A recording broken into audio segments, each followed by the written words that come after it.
Good morning, friends. Yesterday we discussed about the rural development and why it is important for in India for as a whole nation.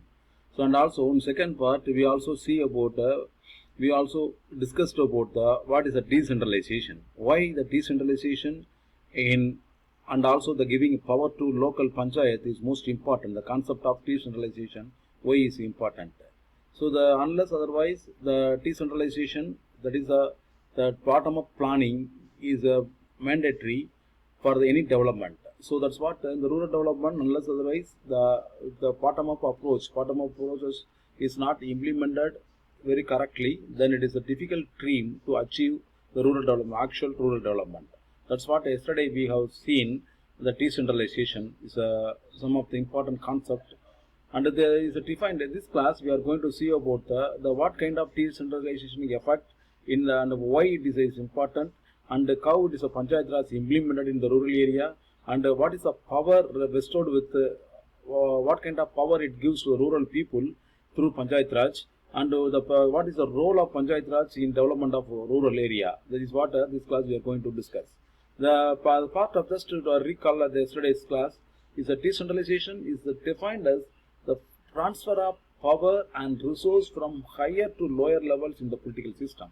That's what as you know, now the power flows from the top to town, from the chief minister to the local area, what is it called, the minister or local secretary and something, from the IAS chief secretary to the and the village administrative officer. Like that, it is a top-down approach always. So we want to power, so power and resources from the higher to lower levels in the political system.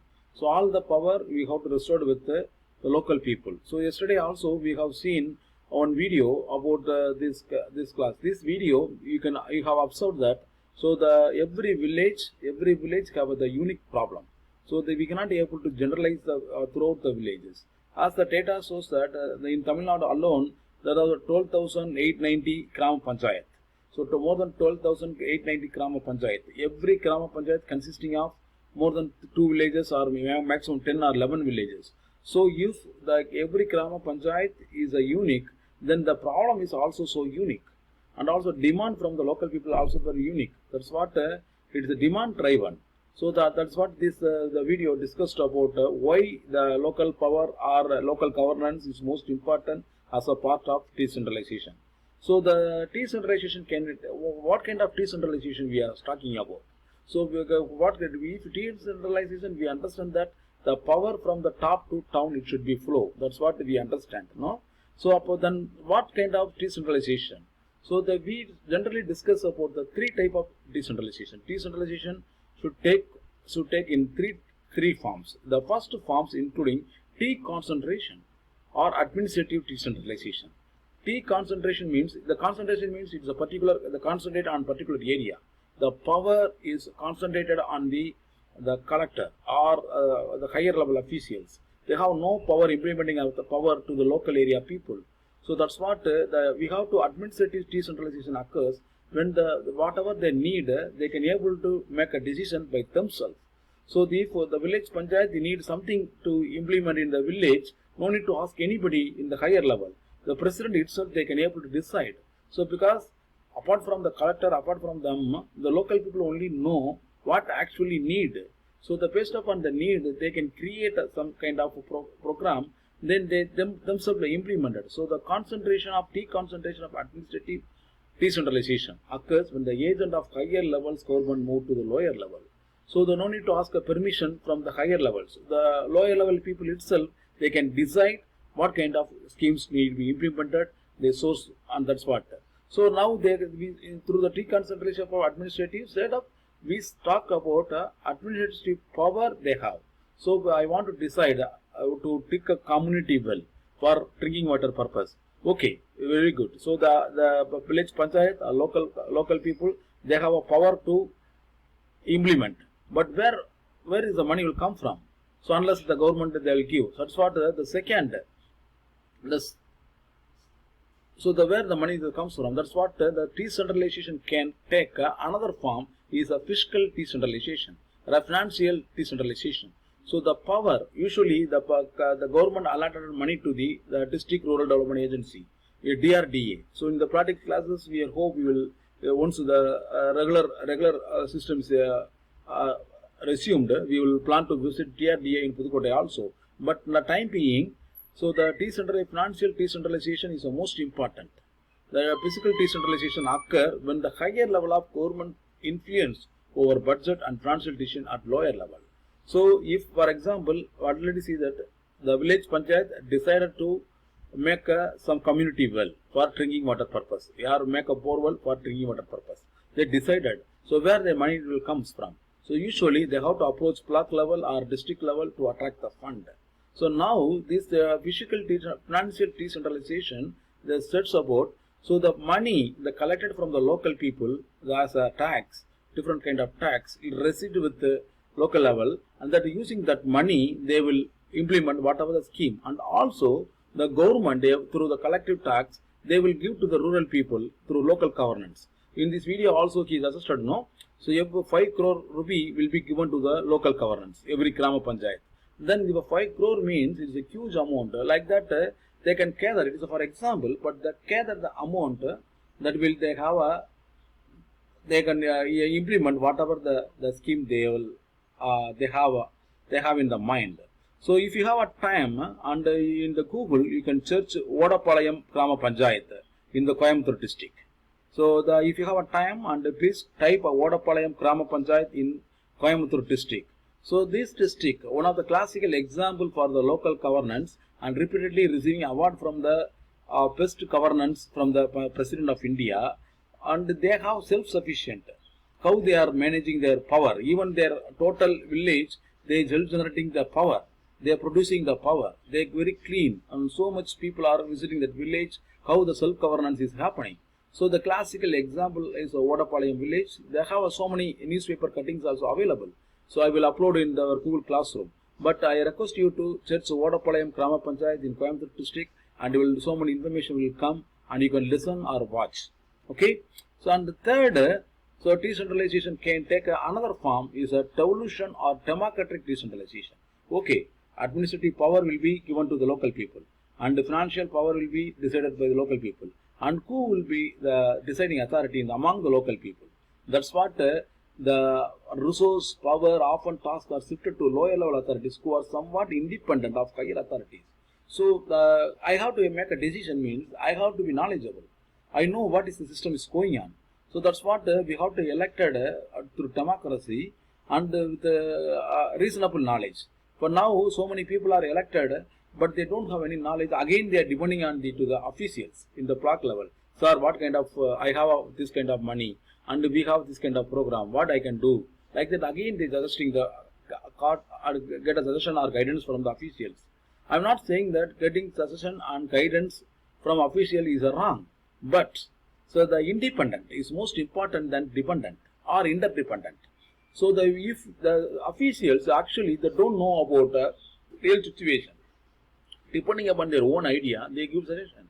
So the devolution of democratic decentralization occurs when the people are elected, those who are reasonable persons in the post, like a president or chairman or panchayat union chairman or a district level chairman or councillor. Like that, they have a reasonable resource person be elected. Then they can execute, they have executive to the administrative order, they attract the finance from the government, they can do the business. That's what we are talking about.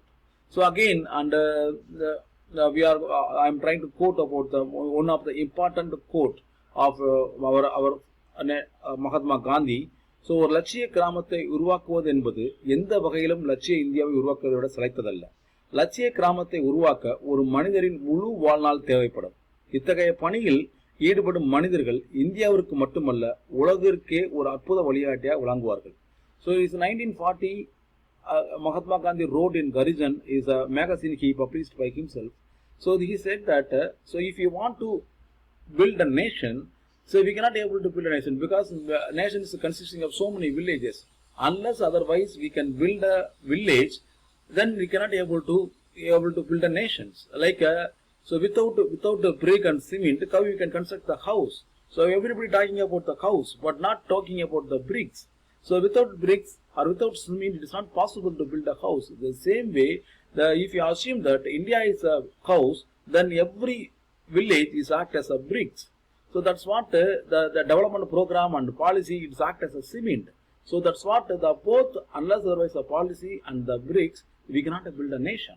The same is the same case been given by the Mahatma Gandhi in 1940s. And the another important tool.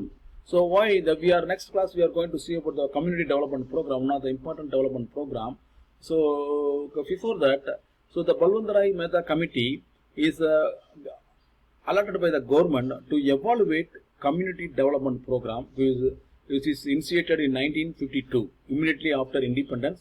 So the community development program is initiated throughout India. So it is to evaluate community development program. So the government of India asked Balwantrai Mehta to evaluate or see the impact of the CDP, the community development project, in the rural development.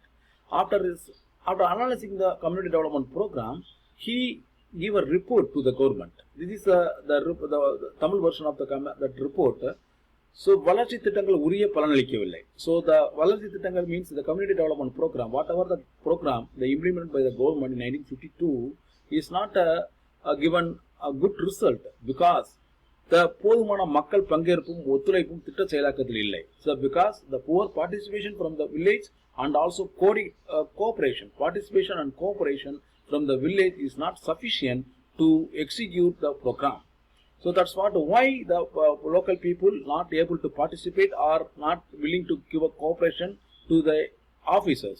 So that's what because the local participation and local cooperation is not solicited. So the government said that please come forward without giving any authority or any giving responsibility. So the people think that it is a government duty to implement this kind of program. Why they ask the common people to cooperate or participate? So that's what he suggested. மக்கள் பங்கேற்பு சட்டப்பூர்வமாக ஏற்படுத்தப்பட்ட அமைப்பு மூலம் உறுதி செய்யப்பட வேண்டும். He insists that they have to establish institution like a Panchayat Raj or local governance in the place. Then we have to give a power and responsibility and accountability to the local people. Then only they can come forward to participate and also contribute to all the development. So he only suggested, the Balwantrai Mehta only suggested the 3-tier Panchayat Raj system should be in the place for the development activity. So that's what the Balwantrai committee is the most important one to have and another is another important article from the government portal. So the caste and democratic decentralization of the rural Tamil Nadu. So when we attempt for the democratic decentralization, and the role of caste is we cannot inseparate. So all students, we discussed more about the rural sociology course, how the caste and community and religion they intervene in the local culture and how it is a hinder the development process. So whenever the local people, local leaders, when political leaders or government officials went up to the village, they only meet the higher level group of people or elite people. They don't consider about the middle level or lower level people.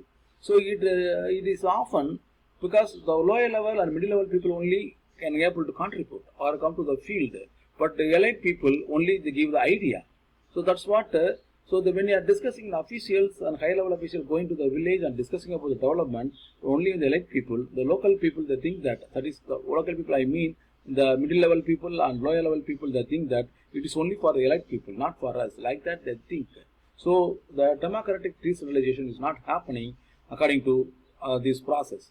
That's what the two things is most important. One is the decentralization is a process unless otherwise the 3-tier system as recommended by Balwantrai Mehta committee and the decentralization of the Panchayat Raj or local governance may not be possible. So and again the local governance is very effective. So if you are consider the middle level or lower level people as a decision making authority. So the two things is a most important and crucial point for the Panchayat Raj system. The next class we will see about the actually what the 3-tier system he mentioned by the Balwantrai Mehta. So until then, bye now and take care and please kindly give our feedback about the classes and if you need any changes, please let me know. Okay, thank you. and stay safe in your home, and wish you